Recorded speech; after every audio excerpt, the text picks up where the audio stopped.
హర్ష పుట్టినరోజు సందర్భంగా రమాదేవి ఒక పెద్ద కుట్రనే ప్లాన్ చేస్తుంది. నిషా, అరుణ్, రోజా, రమాదేవి అందరూ కలిసి ఆస్తిని రాయించుకోవటం కోసం ఏదో కుట్ర చేస్తూ ఉంటారు. వాళ్ళ కుట్ర ఏంటి అని చామంతి తెలుసుకోవాలని చాలా ప్రయత్నిస్తూ ఉంటుంది. అలా పుట్టినరోజు కోసం ఏర్పాట్లన్నీ కూడా ఘనంగా రెడీ చేసి ఉంటారు. అప్పుడే హర్ష మెట్లు దిగి వస్తూ ఉంటారు. ఇక్కడ పాత హర్షని తీసేసి కొత్త హర్షని చూపిస్తూ ఉంటారు.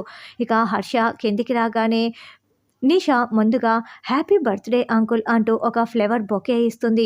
థ్యాంక్ యూ అమ్మా నిషా అంటూ ఆ ఫ్లవర్ బొకేని హర్ష కింద పెడుతూ ఉంటే, అయ్యో అంకుల్, ఇవి మీకోసమే స్పెషల్గా ఫారిన్ నుంచి తెప్పించాను అంకుల్, ఒకసారి స్మెల్ చూడండి, చాలా బాగుంటాయి అని నిషా చెప్తుంది.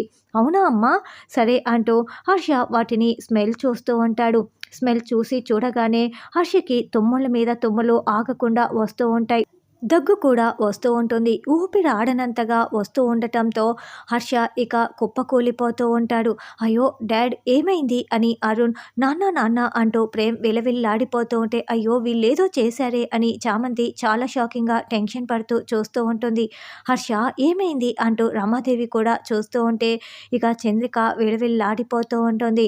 మరి హర్షని చామంతి ఎలా కాపాడుకుంటుంది అన్నది రానున్న ఎపిసోడ్లో తెలుసుకుందాం.